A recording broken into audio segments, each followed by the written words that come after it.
He was already turning back to his car. The street was quiet. The kind of quiet that makes you think nothing ever really happens there. Late afternoon sun, long shadows across the pavement. Two small figures standing near the curb. To him, it looked simple, routine. Another call, another moment that would pass without consequence. He had done this hundreds of times before. He spoke gently, asked the usual questions, waited for the usual answers. But the older girl didn't say much. She just kept her eyes on the ground. The younger one stood close, holding onto her sister's shirt, silent in a way that didn't feel normal for a child her age. And then, without a word, they handed him a small folded piece of paper. It was creased, slightly wrinkled, as if it had been opened and closed more than once. He almost told them it wasn't necessary. He almost said someone else could handle it. He almost walked away. But instead, he unfolded it. His eyes moved across the first line, then the second. And that's when everything changed.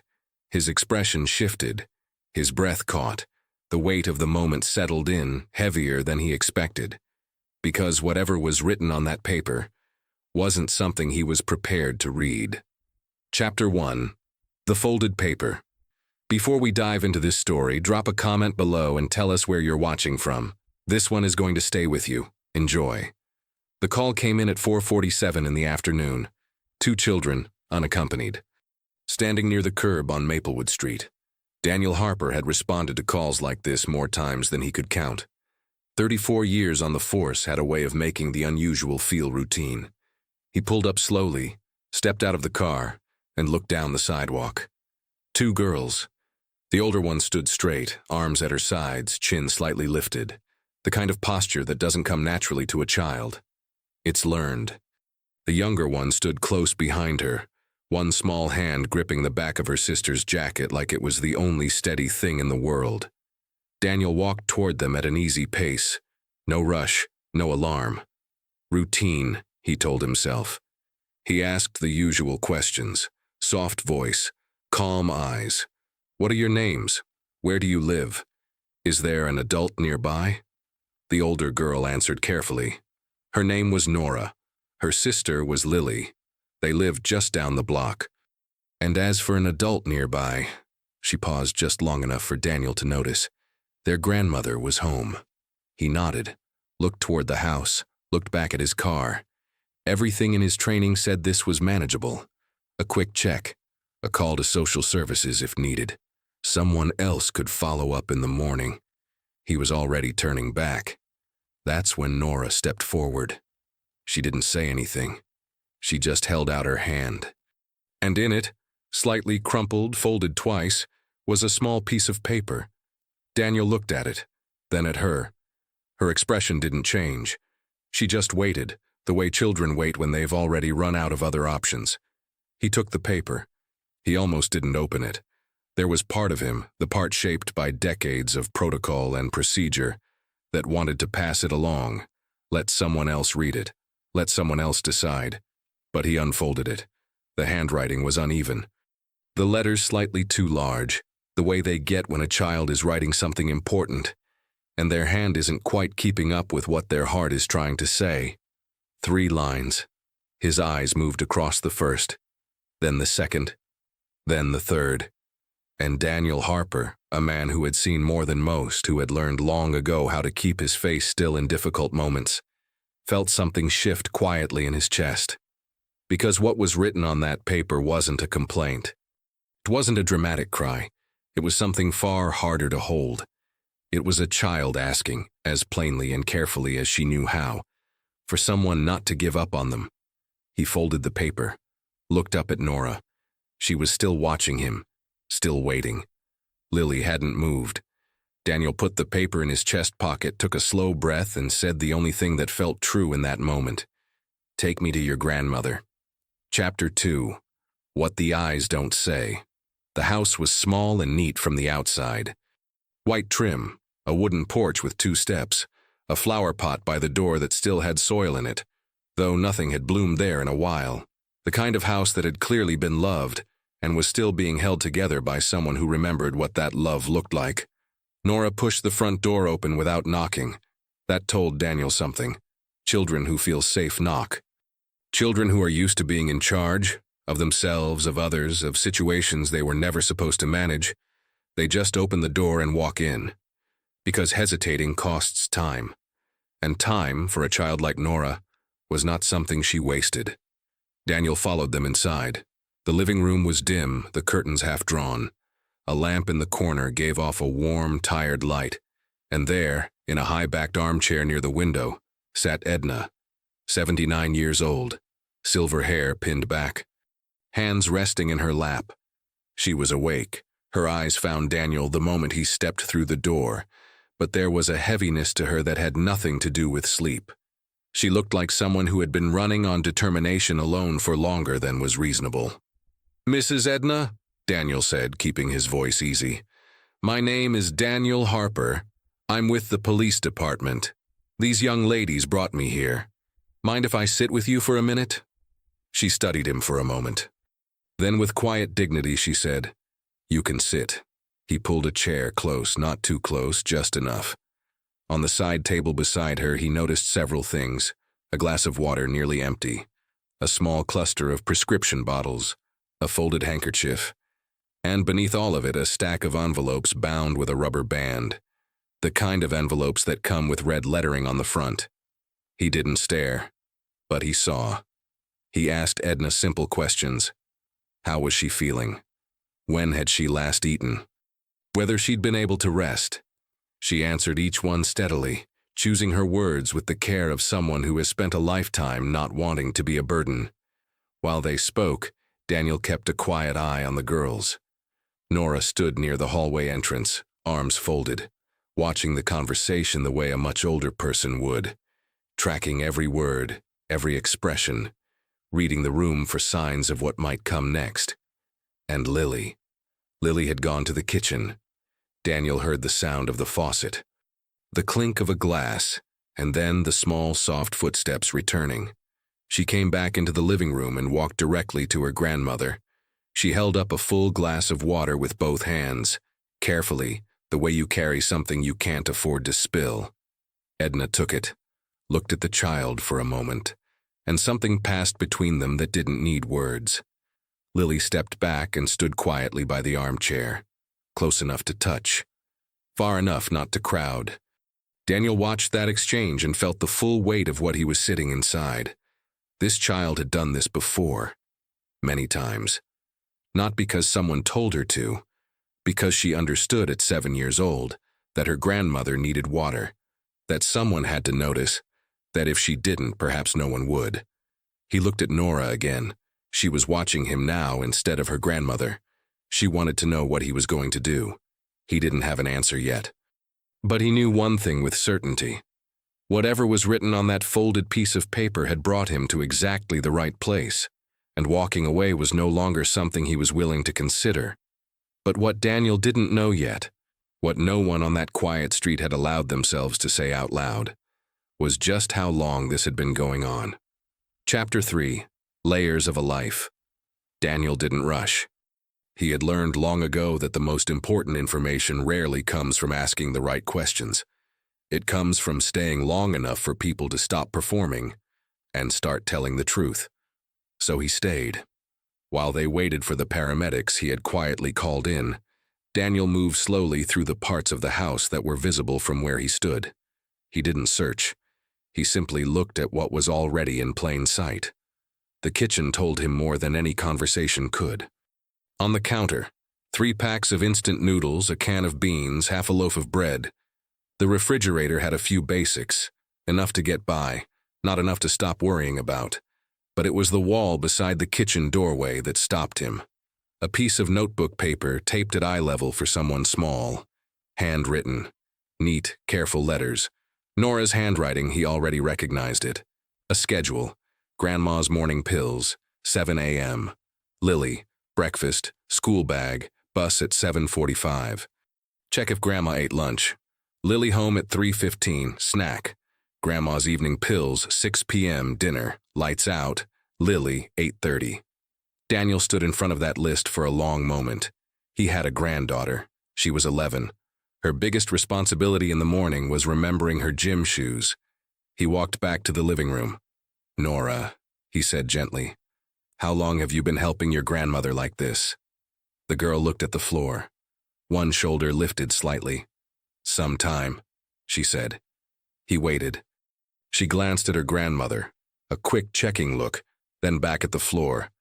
"Since Mom left," she said, quietly, like a door opened just a crack. Daniel kept his voice steady. "And when did your mom leave?" Edna shifted in her chair, not uncomfortably, more like someone adjusting to the weight of a truth being spoken aloud for the first time. 4 months, Edna said, give or take. 4 months. Daniel did the math quietly. 4 months of Nora running that household.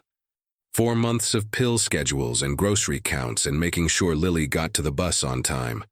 4 months of a 13-year-old carrying what most adults would struggle to hold. He asked carefully about their mother. Edna explained without blame, without drama. Carol, her daughter, had been struggling for some time. Something had pulled her away. She had meant to come back sooner. Life had made that harder than she expected. That was all Edna would say, and Daniel respected the boundary she drew around it. There was no father in the picture. There hadn't been for years. Did anyone know? Daniel asked. A neighbor, a teacher, anyone checking in? Edna folded her hands in her lap. I didn't want to worry people, she said. We were managing. Managing. Daniel had heard that word in 100 different houses over 34 years. It was the word people used when they were holding everything together with both hands and couldn't afford to let go long enough to ask for help. He looked at Nora again. She had written that note 3 days ago. She told him so, quietly, when he asked. 3 days of carrying it in her pocket. 3 days of going to school, coming home, making dinner, helping her grandmother, putting Lily to bed. 3 days of that paper folded in her jacket, waiting for a moment that felt safe enough. Today had been that moment, not because anything dramatic had changed, but because, Daniel suspected, Nora had simply reached the end of what a 13-year-old should ever have to carry alone. The paramedics arrived. Edna went calmly, with dignity, asking only once, looking directly at Daniel, whether the girls would be all right. He looked at her. I'm going to do my best, he said. It was the most honest answer he had. But Daniel's best was about to run headfirst into something he hadn't counted on. A system with rules that don't bend easily, and a clock that was already ticking. Chapter 4. The machine moves. The paramedics were kind. They spoke to Edna with patience, explained everything they were doing, and let her take her handbag before they helped her to the stretcher. She didn't make a fuss. She simply asked, one more time to no one in particular, that someone please make sure the girls had eaten dinner. Nora said they would be fine. She said it the way she said most things, steady, certain, like someone who had long since stopped waiting for reassurance from the adults around her. Daniel stood on the porch and watched the ambulance pull away. Then he turned back to the house, where Nora and Lily were standing just inside the doorway. 2 children, 1 house, no guardian. The protocol was clear. He made the call. Monica Reyes arrived 40 minutes later. She was calm, organized, and carried a canvas tote bag that somehow made the whole situation feel both more official and more human at the same time. She introduced herself to the girls with a warm smile, shook Nora's hand like she was shaking the hand of someone who deserved to be taken seriously, and crouched down to Lily's level to say hello. Lily looked at her shoes. Monica straightened up and stepped aside with Daniel. What's the situation? She asked quietly. He gave her the short version. She listened without interrupting, which he appreciated. When he finished, she nodded slowly, the way people do when they already know what comes next and wish they didn't. Without a legal guardian present in the home, she said carefully, I have to open an assessment. You know that. I know. That means temporary placement while we evaluate options. She paused. It's not a punishment, it's procedure. I understand the procedure, Daniel said. He had understood the procedure for 34 years. That had never made it easier to watch. He asked about alternatives. Monica didn't dismiss the question. She laid out what would be required. A responsible adult, documented support structure, verified stability. A real plan, not just good intentions. Everything possible. Nothing simple. They went back inside. Monica sat with the girls at the kitchen table and explained what would happen next, where they would stay tonight, what the process looked like, that everything was going to be sorted out carefully and with their well-being first. Nora listened to every word. When Monica finished, Nora asked one question. "Will we be together?" Monica held her gaze. "That is always the goal," she said. "We do everything we can to keep siblings together. The goal, not the guarantee." Nora heard the difference. Daniel saw it in her face, the slight tightening around her eyes, the way she pulled that information apart and found the space between what was said and what was promised. 13 years old. They stepped outside to give the girls a moment. The sun was nearly gone now, and the street had taken on that particular quiet that comes after something has shifted and the world hasn't caught up yet. And then Lily appeared in the doorway. She looked at Daniel with those serious, careful eyes. And she asked, in a voice so small it barely traveled the distance between them, "Are you going to make us leave?" Daniel looked at her. His throat tightened in a way it hadn't in a very long time. He did not have an answer that was fair to give her. Not yet. Not honestly. So he said the only thing he could. "I'm not done yet." Lily looked at him for one long moment. Then she went back inside. Daniel stood on that porch long after the door closed. The paper in his chest pocket felt heavier than paper should. And somewhere between that porch and the drive home, he made a decision he hadn't planned on making. Chapter 5. The cost of the right thing. The hospital smelled the way hospitals always do, clean in a way that reminds you something is wrong. Daniel found Edna in a room at the end of the second-floor hallway. She was sitting up in the bed, hair still pinned back, hands folded over the blanket the way they had been folded in her armchair at home, as if she had simply relocated her dignity to a different chair. An IV line ran to her left arm. A monitor beeped softly beside her. She looked up when Daniel walked in. Her expression didn't change dramatically, just a slight softening around the eyes, the kind of look that says, "I was hoping it would be you." He pulled a chair close and sat down. For a moment, neither of them spoke. Sometimes that's the most honest conversation available. Then Edna said, quietly but clearly, "Those girls cannot be separated. They are all each other has." Daniel nodded. "I know," he said. "Nora has been holding that house together with her bare hands." Edna paused.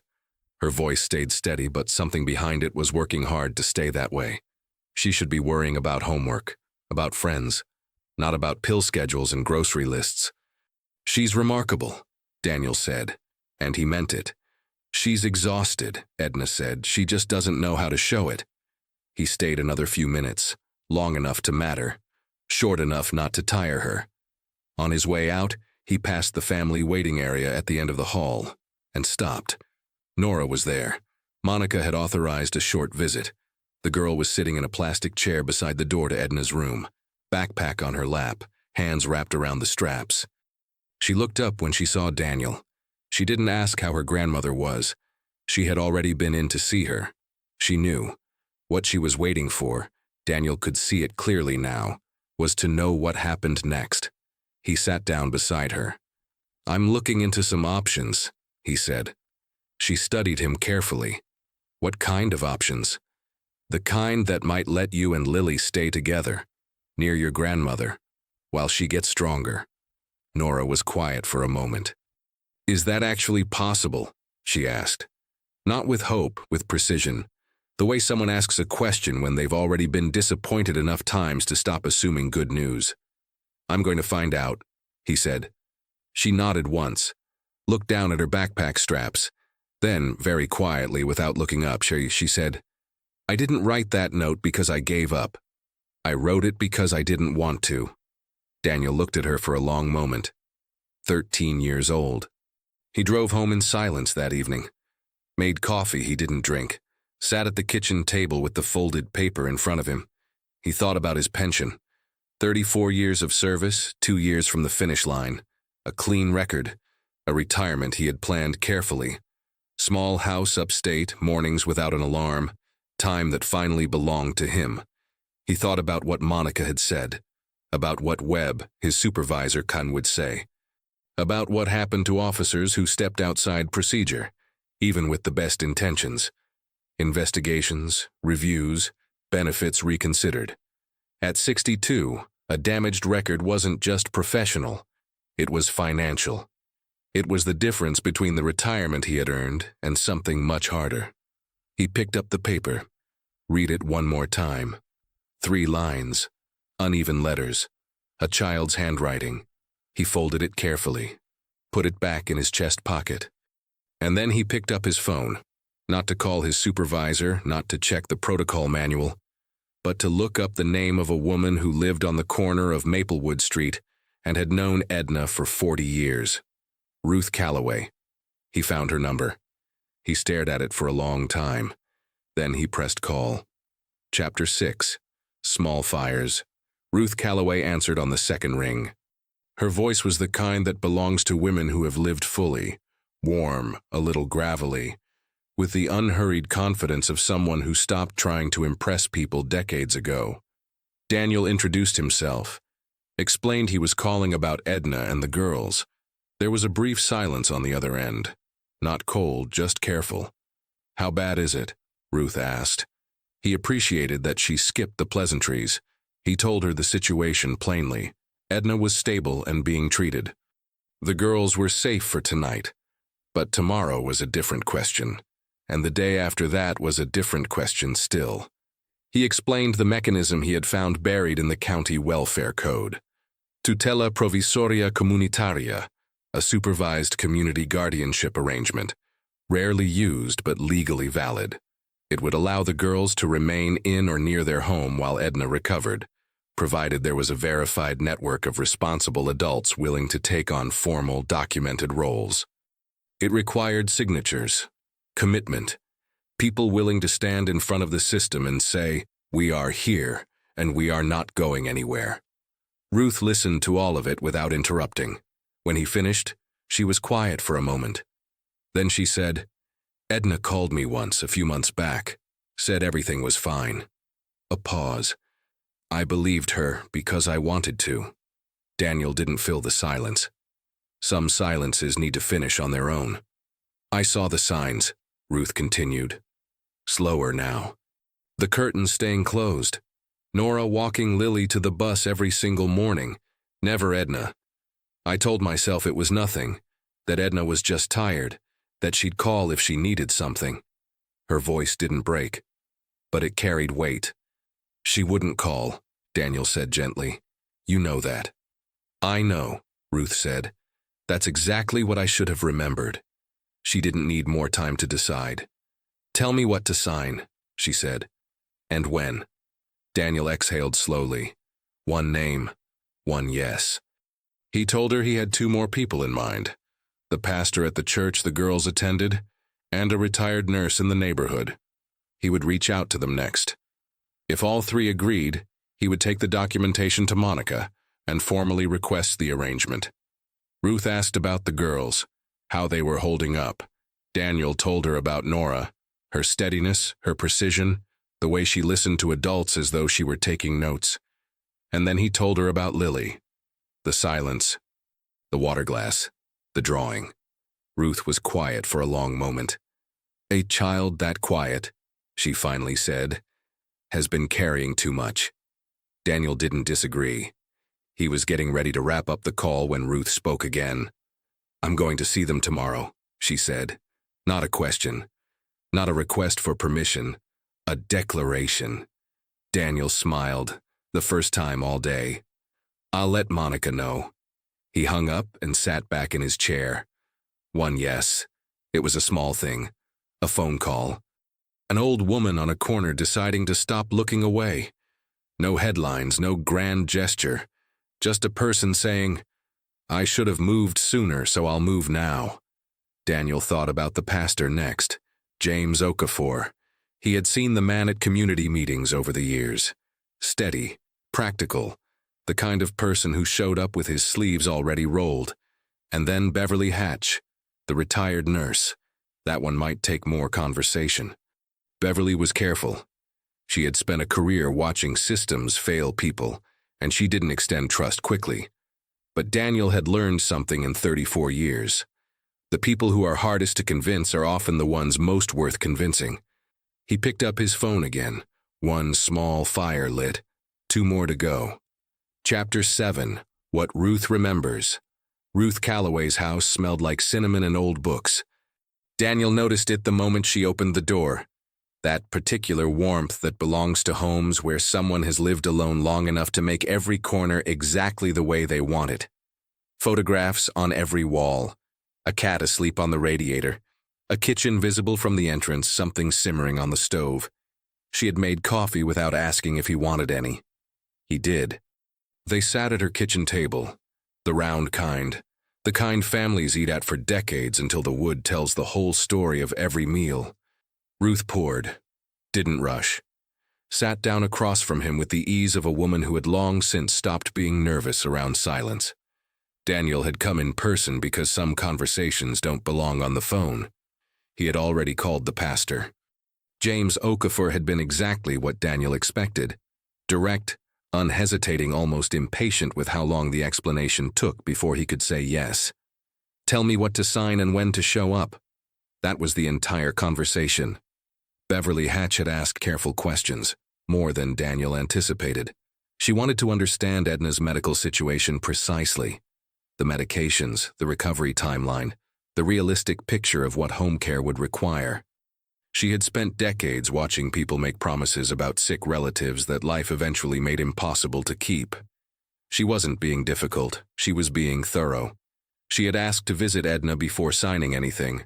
Daniel had said yes, but Ruth was different, because Ruth had history with this.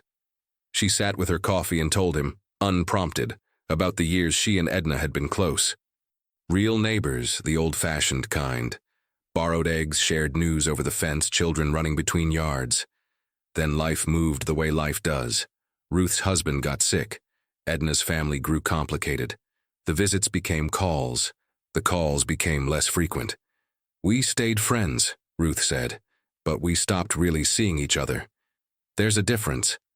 Daniel nodded. He knew the difference. When Carol started having trouble, Ruth continued, wrapping both hands around her mug. Edna mentioned it once, briefly. Said things were a little uncertain. I asked if she needed anything. She said no. She looked out the kitchen window. I didn't ask again. The words landed quietly. No drama, just the plain weight of a moment she had clearly turned over in her mind many times since yesterday. Daniel thought about all the conversations he'd had over the years with people sitting exactly where Ruth was sitting now.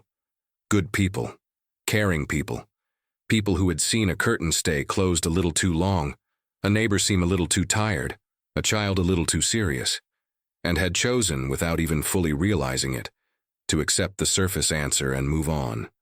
Not out of cruelty, out of the very human fear of getting it wrong, of overstepping, of discovering something too heavy to carry. She wouldn't have asked, Daniel said gently. You know that about her. I do, Ruth said. That's what I should have remembered. She set her mug down. Edna would walk into a burning building before she'd ask someone for help. Always has been, since the day I met her. She said it with equal parts frustration and admiration, the tone of someone describing a flaw they also love. Then she looked at Daniel directly. Those girls, she said. Tell me about them, really. So he did. He told her about Nora, the schedule on the wall, the way she stood guard beside her grandmother's chair, the question she had asked Monica with that careful, measuring precision. Will we be together? And he told her about Lily, the water glass, the silence, the drawing. Ruth listened to all of it without moving. When he finished, she was still for a long moment. Then she closed her eyes briefly, just a second, and when she opened them, something had settled in her expression. A decision made somewhere below the level of words. A child that quiet, she said, has been carrying too much. She stood, picked up both mugs, brought them to the sink. I'll sign whatever you need, she said, her back to him. And I'll be there every day, not because the paper says so. She turned around. Because I should have been there already. Daniel stood to leave. Ruth walked him to the door. Before he stepped outside, she said one more thing. Daniel. He turned. Don't let the system win this one. He looked at her for a moment, then nodded once and walked to his car with 3 yeses in his pocket and something that felt, cautiously, like hope. Chapter 8. The pastor and the nurse Beverly Hatch opened her front door before Daniel could knock. She had seen him pull up from the window. That was the kind of woman Beverly was. Observant, prepared, never quite caught off guard. 73 years old, silver locks pulled back, reading glasses pushed up on her forehead like a second pair of eyes she wasn't currently using. She looked at him the way nurses look at people who come bearing complicated news. Come in, she said, and don't sugarcoat it. He didn't. He sat in her living room, neat, practical, every object in it earning its place, and told her everything. The girls, Edna, the arrangement he was trying to build. Ruth and the pastor had already said yes. Beverly was the third piece. She listened with her arms folded and her eyes steady. When he finished, she didn't respond immediately. She asked questions instead, precise ones. What were Edna's medications? What had the hospital said about her recovery timeline? What did home care realistically look like for a woman of her age and condition? Was there a follow-up plan with her physician? What happened if Edna had a setback? Who would be the first call? Daniel answered what he could, admitted what he didn't know. Beverly nodded slowly after each answer, not approvingly, just processing, filing, building a picture in her mind that was more detailed than the one most people would think to ask for. I've seen this before, she said finally. Families that hold together through sheer willpower until the willpower runs out, and then everyone acts surprised. She wasn't bitter, just clear-eyed in the way that comes from decades of watching preventable things happen. What I need, she said, before I sign anything, is to see Edna myself. Daniel had expected this. I can arrange that. Not arranged, Beverly said. Just me and her. 15-20 minutes. No clipboard, no evaluation. I want to talk to her. He understood the difference. Tomorrow morning? Tomorrow morning, she confirmed. The visit happened at 10 o'clock. Daniel waited in the hallway outside Edna's room while Beverly went in alone. He watched through the small rectangular window in the door, not to listen, just to see. Beverly pulled a chair close to the bed and sat down, not at a professional distance, close, the way you sit with someone you're choosing to be present with. And then she talked. Daniel couldn't hear the words, but he could see the rhythm of it. Beverly speaking, Edna responding, both of them settling into something that looked less like an assessment and more like 2 women of a certain age finding their footing with each other. At one point, Edna laughed, quietly, briefly, but genuinely. Daniel hadn't heard her laugh before. 20 minutes later, Beverly came back into the hallway. She pulled her reading glasses down from her forehead to her nose as if switching modes. She's stronger than the chart suggests, Beverly said. That's what I thought, Daniel said. Beverly looked at him steadily for a moment. She's also proud, which means she'll push herself too hard the moment she gets home. She paused, which means someone needs to be there who won't let her. Would that someone be willing to sign a document? Daniel asked. Beverly almost smiled. Hand it over. She signed at the hallway nursing station, using the counter as a desk, in the careful, deliberate handwriting of someone who understands that a signature is a promise. Daniel looked at the 3 names on the page. Ruth Calloway, James Okafor, Beverly Hatch. 3 people who had known this neighborhood, this family, this street, and who had each in their own way looked away at some point, and were now choosing not to. He folded the document carefully and placed it in his bag. Now came the harder part, taking it to Monica, presenting it to the system, standing in a room with people who followed rules for good reason, and asking them to consider something that lived just at the edge of those rules, and doing it knowing that if anything went wrong, anything at all, it wouldn't just be his reputation on the table. It would be everything he had spent 34 years building. He drove to the department with the document on the passenger seat beside him. The paper with the children's handwriting was still in his chest pocket. He hadn't moved it since the day he read it. Chapter 9. The girl who stopped talking. Monica had said it would take a few days. The documentation needed to be reviewed, forms filed, the request logged and assigned to the appropriate channel. Daniel understood the process. He had navigated bureaucracy long enough to know that patience wasn't optional. It was the price of working within a system rather than around it. So while the paperwork moved at the speed paperwork moves, Daniel found himself with something unusual: time. He used it carefully. The girls were staying temporarily with Ruth. Monica had approved the arrangement informally, while the formal request was pending. Ruth had made up the spare bedroom with 2 sets of pillows and a quilt that had belonged to her own daughters, now grown and living in other states. She hadn't mentioned that detail to the girls, but Daniel noticed the quilt, and he understood what it meant. He stopped by Ruth's house on the second afternoon, not officially, just to check in. Ruth met him at the door and tilted her head toward the backyard. The girls were outside. Nora was sitting on the porch steps with a schoolbook open on her knees, doing homework with the focused determination of someone who refused to let the world falling apart become an excuse for falling behind. Daniel watched her for a moment and felt something between admiration and sadness that he couldn't quite separate. Lily was in the yard. She was crouched near the edge of the small garden patch along the fence, looking at something close to the ground. A beetle, it turned out.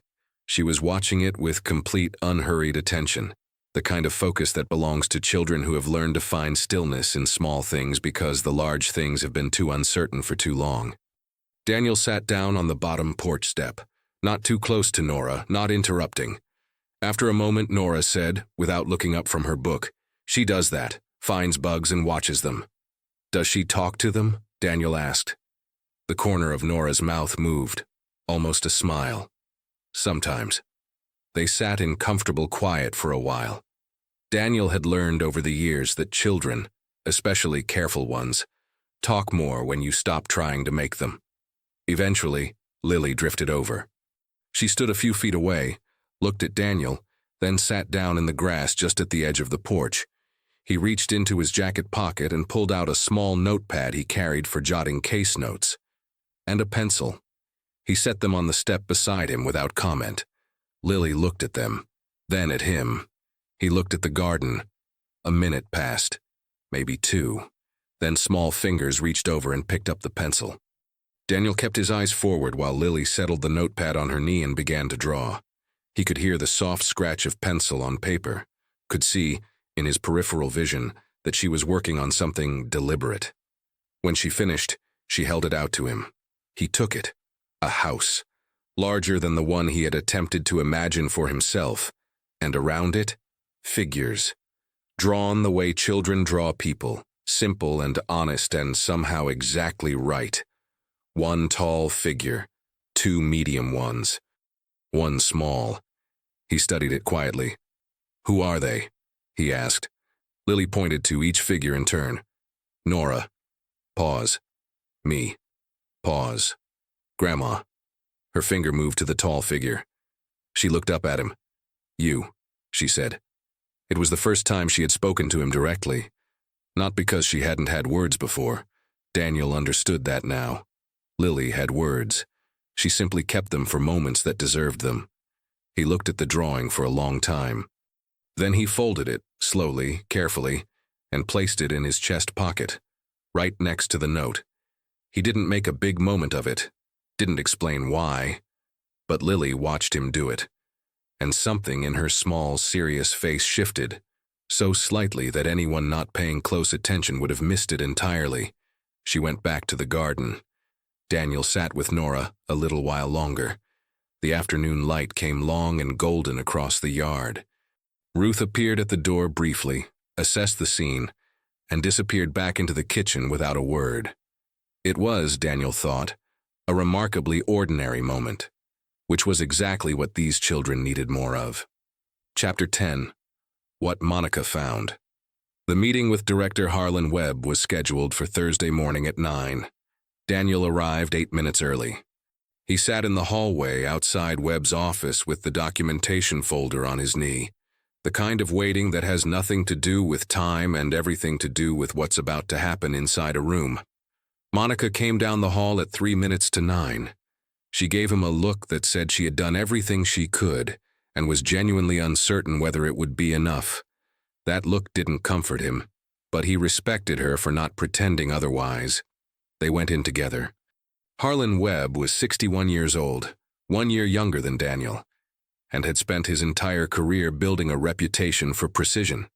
His office was the kind that tells you everything. Files organized by color, nothing on his desk that didn't belong there, a single framed photograph turned at a careful angle, a man who believed that systems existed for good reason and that the moment you started bending rules for sympathetic cases was the moment the whole structure became unreliable. Daniel understood that position. He didn't entirely disagree with it. Webb read the documentation in silence. All of it. Every page. Daniel and Monica sat across from him and waited while he turned each sheet with the same deliberate patience. When he finished, he closed the folder, set it squarely on the desk in front of him, and looked at Daniel. "The mechanism you've cited," Webb began, "is valid. Rarely applied, but valid. The county has used it 4 times in the past 11 years, and in 2 of those cases it was reversed within 60 days due to inadequate support structure." "I'm aware," Daniel said. "The 3 individuals you've listed as community guardians," Webb continued, "have no formal child care certification, no legal relationship to the children, and no binding obligation beyond a signature on a document that carries significant administrative weight but limited legal enforcement. There are also 3 people who live within 4 blocks of that house and have known that family for decades," Daniel said. "With respect." Webb studied him. "Officer Harper." He folded his hands on the desk. "If this arrangement is approved and something goes wrong, a medical event, a welfare concern, any incident that requires intervention, this document places you at the center of that outcome. You recommended it. You assembled the network. You presented it to this office." Daniel held his gaze. "I understand that." "Do you?" It wasn't quite a question. "Because I want to be specific. In the event of a serious incident, your involvement in an unofficial capacity, outside of standard procedure, could trigger a formal review of your conduct record." He paused. "At your stage of service, Officer Harper, that review could extend to your retirement benefits." The room was very quiet. Monica didn't move. Daniel felt the full weight of those words settle across his shoulders. 34 years. A pension he had earned through decades of careful, honest work. The retirement he had planned. Small, quiet, enough to be comfortable. The kind of security that at 62 was not something you rebuilt if it came apart. He thought about that. He let himself think about it fully, without flinching away. Then he looked at Webb and said, "I understand the risk, to my record and to my benefits." A pause. "I'm asking you to process it anyway." Webb studied him for a long moment, the kind of moment that feels longer than it is because everything inside it matters. Then he opened the folder again, read 1 page a second time, closed it. "I'll need supplementary documentation before I make a decision," he said. "School attendance records for the older girl, and I've received a flag that the residents may have a heating issue. That needs to be addressed and confirmed in writing before this goes any further." He looked up. "You have 24 hours. Daniel nodded once, stood, picked up his folder. He was almost at the door when Webb spoke again. "Officer Harper." He turned. Webb's expression hadn't changed, but something behind it had shifted. Barely, quietly, in the way that things shift in people who are more human than their offices suggest. 24 hours, he repeated. Daniel walked out into the hallway. The clock had started. Chapter 11. 24 hours. Daniel was moving before he reached the elevator. He pulled out his phone and called the pastor first. James Okafor answered on the second ring, heard the situation in 30 seconds, and said, "Heating. I'll make some calls. Give me 2 hours." No questions. No hesitation. Just a man who understood that some problems require action before they require discussion. Daniel hung up and called the school next. The orientation coordinator for Nora's school was a woman named Patricia Sell. He had spoken to her briefly before, enough to know she was perceptive and genuinely cared about her students. He explained the situation carefully, staying within what he could share, and asked whether she could provide a formal written statement regarding Nora's academic standing and character. There was a pause on the line.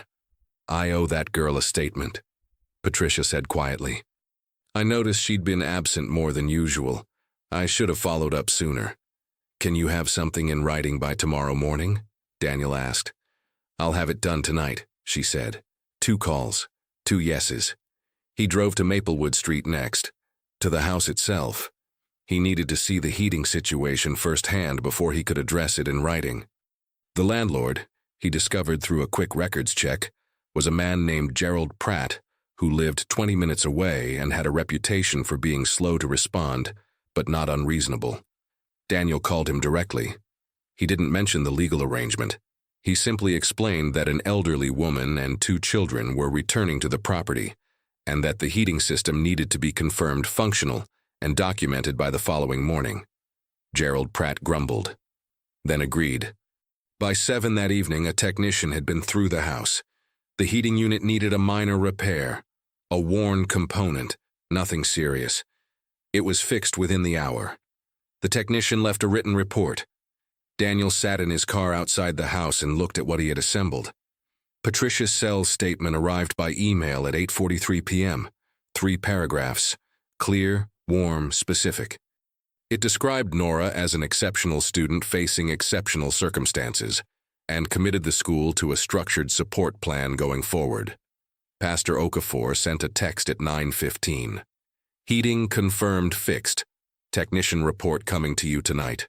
2 families from the congregation also volunteering for weekly grocery assistance. Didn't ask for that part. They offered." Daniel read that last line twice. He hadn't asked for groceries. Nobody had. People had simply heard there was a need and moved toward it. He assembled everything into the folder. Attendance records, Patricia's statement, the heating repair report, the technician's documentation. He added a 1-page summary, clear, factual, nothing embellished. He set his alarm for 7. He didn't sleep much, but when morning came, he was at Webb's office at 8:59 with the complete folder under his arm. Monica was already there. She looked at the folder, then at Daniel. "All of it?" she asked. "All of it," he said. Webb read in silence, took his time, turned each page. Then he closed the folder, looked up. "Process it," he said to Monica. 3 words. Daniel exhaled, slowly, quietly, the way you exhale when you've been holding something in for longer than you realized. Monica was already reaching for her pen. Chapter 12. The night before she comes home. The house on Maplewood Street was ready. Ruth had been there most of the afternoon, sweeping, straightening, making sure everything was in its right place. Not because it had been messy, but because she needed to do something with her hands while she waited for tomorrow to arrive. Beverly had stopped by to check the medications, organize them by day and time in a small plastic organizer she had brought from home, left clear written instructions on the kitchen counter in large readable print. Pastor Okafor had dropped off 2 bags of groceries from the congregation. Real food, vegetables, bread, soup, fruit. Things that lasted, things that nourished. The house smelled like it used to. Daniel knew all of this because Ruth had sent him a brief text that evening. "House is ready, we'll be here." 4 words that carried more weight than most paragraphs he had read that week. He sat at his own kitchen table that night and could not sleep. The folder was closed. The signatures were filed. Tomorrow morning Edna would come home. It should have felt like relief. And it did, partly. But there was something else sitting alongside it. Something quieter and less comfortable. He thought about a case from years ago, early in his career, long before the gray came in and the knees started complaining. 2 sisters, a situation not entirely unlike this one. He had followed every protocol correctly, filed every form, made every call, done everything the manual required, and the sisters had been separated. He never knew what happened to them after that. The case closed. Life moved on. He moved on. He had told himself it wasn't his fault, that he had done his job. Both of those things were true. But sitting here now, at 62, with a folded piece of paper in his chest pocket and a drawing beside it, he understood something he hadn't let himself understand back then. Doing your job and doing enough are not always the same thing. He wasn't sure when he had stopped believing that, or whether he had ever really believed it. Maybe he had just been tired. Maybe the weight of 34 years had made it easier to let procedure carry him when his own legs didn't want to. He picked up the folded note from the table. Read it one more time. Our grandma won't wake up. We tried to call Mom, but she doesn't answer anymore. Please don't take us away. He folded it, put it back in his pocket. Then he drove, not anywhere specific, just through the neighborhood, past the school where Patricia Sell would be waiting Monday morning with a support plan already written, past the church where James Okafor would show up with groceries and no expectation of thanks, past Beverly's house, lights already off, a woman already resting so she could be useful tomorrow. He drove down Maplewood Street slowly. The house was dark and quiet. Ready. He didn't stop, but he looked. And somewhere between that dark window and the drive home, the thing sitting alongside his relief finally found its name. It wasn't guilt. It wasn't regret. It was gratitude. That a 13-year-old girl had written 3 lines on a piece of paper. That she had kept it for 3 days. That she had held it out to a stranger on a sidewalk instead of letting the moment pass. That he had not walked away.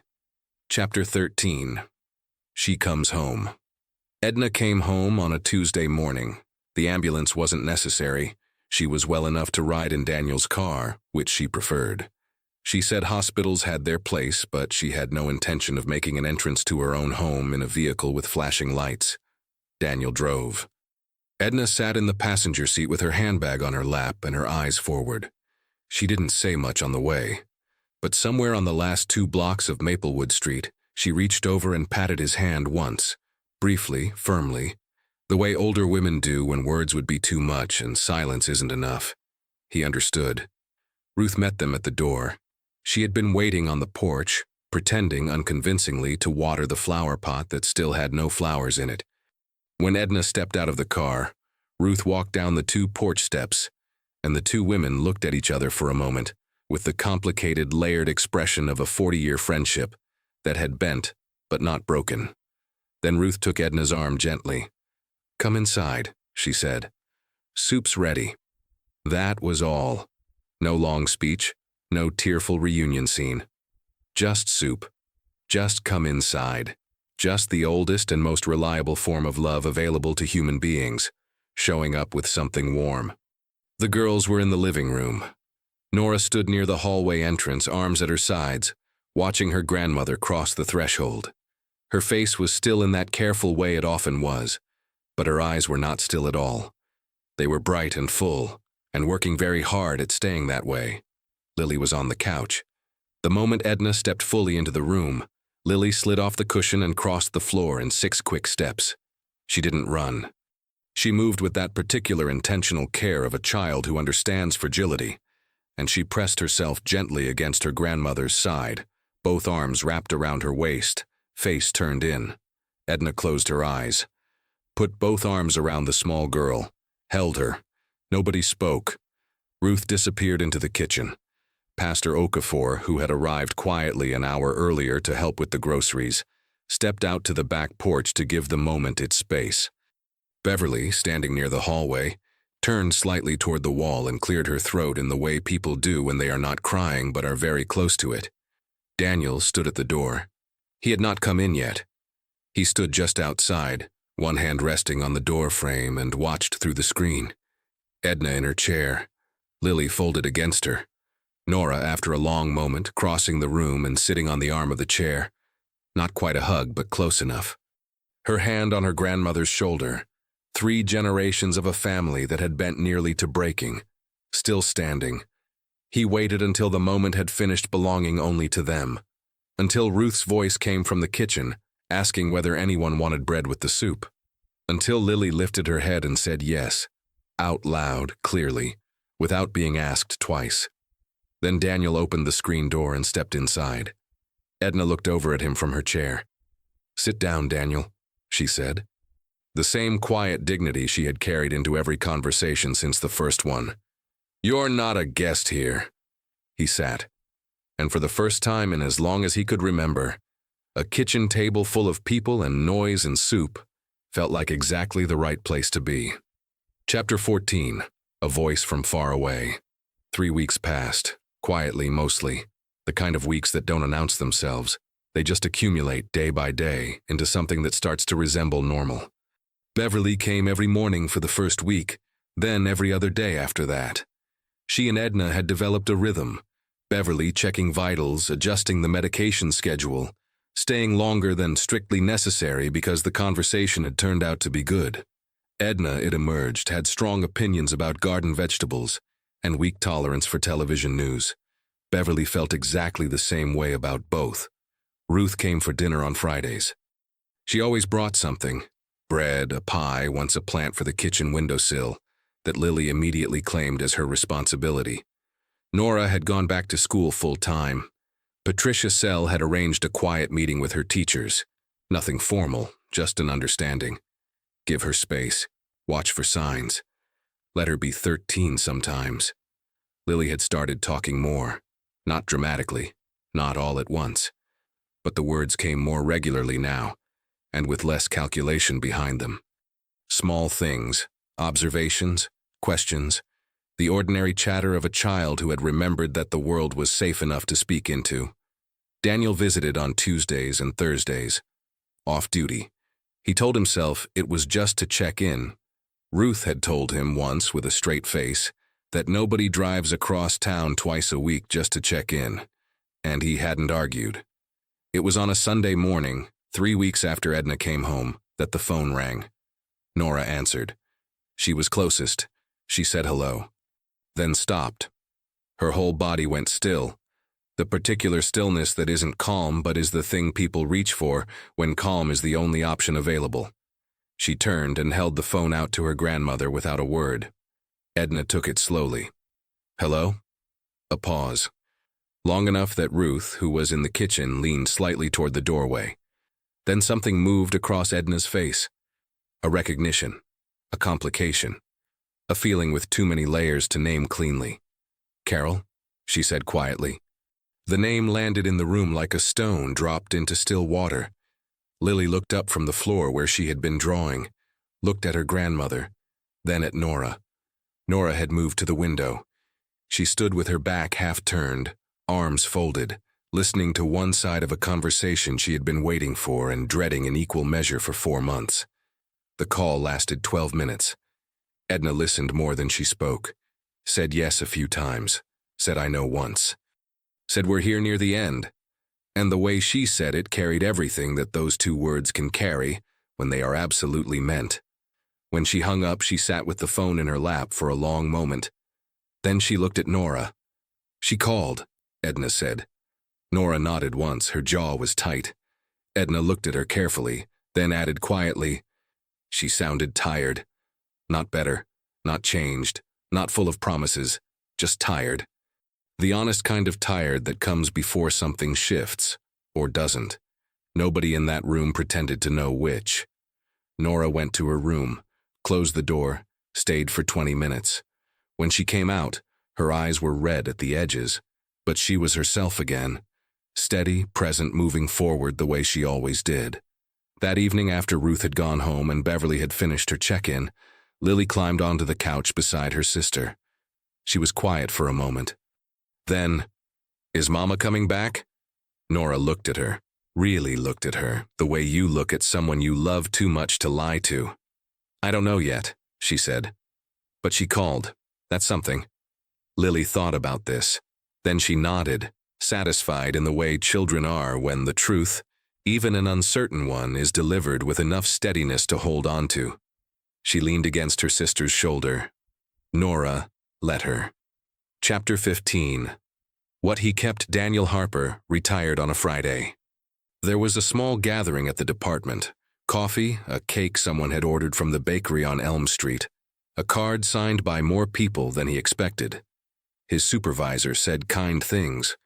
A few colleagues told old stories that were funnier in the retelling than they had been at the time. He smiled through all of it, but his mind was somewhere else. The months that followed settled into something that looked from the outside remarkably ordinary. The house on Maplewood Street had a small garden along the side fence now. Lily's project started with 3 seed packets from Ruth and a determination that surprised everyone who hadn't been paying close attention. Tomatoes, mostly. A few herbs. One sunflower that grew considerably taller than anyone anticipated and became something of a neighborhood landmark. Edna was stronger, not fully as she had been. Her body carried the memory of those difficult months and always would. But she was present. She sat in her garden chair on warm afternoons and supervised Lily's watering technique with the focused authority of someone who had grown things her whole life and had opinions about it. Nora turned 14 in the spring. The school threw her no party. Nobody made a fuss. But Patricia Sell stopped her in the hallway that morning and said, quietly, just between them, that the student support program now reaching 11 families in the district had started, in part, because of her. Nora didn't say anything, but she carried that information with her for the rest of the day in a way that looked, from the outside, a great deal like pride. Beverly still came on Tuesdays. Ruth still came on Fridays. Pastor Okafor still arrived with groceries when the congregation had extra, which seemed, mysteriously, to be most weeks. Carol called again, and again after that. The road she was walking was long and uneven, and nobody pretended otherwise. But she was walking it. That was real. That counted. Daniel visited when he could, which was often, because retirement had given him the one thing a 34-year career had rarely offered: time. On a Tuesday morning in early autumn, Daniel stopped by the house before heading to Ruth's for coffee. He parked on the street, sat for a moment before getting out. He reached into the glove compartment and took out the folded paper. He kept it there now, not in his chest pocket but close, within reach. He unfolded it one more time. 3 lines, uneven letters. A child's handwriting that had not changed, and never would, preserved exactly as it was on the afternoon a 13-year-old girl had decided that asking for help was worth the risk. Our grandma won't wake up. We tried to call Mom, but she doesn't answer anymore. Please don't take us away. He folded it carefully, placed it back. He stepped out of the car, and that was when he saw her. Lily, in the garden, crouched near the tomatoes, examining something close to the ground with that complete and unhurried attention that was entirely, permanently hers. She heard the car door, looked up, and raised her hand, not urgently, not reaching for anything. Just a wave, easy and uncomplicated, the kind children give to people who belong in their world. Daniel raised his hand back. He didn't rush to the gate, didn't call out. Just stood there for a moment on the sidewalk, hand lifted, the autumn light coming long across the garden. Then he smiled and walked toward the door. Some stories end with answers. This one ends with something better, a door that stayed open and a man who chose not to walk away. Thank you for watching. If this story moved you, share it with someone who needs to hear it today. Chapter 15, complete. All 15 chapters delivered.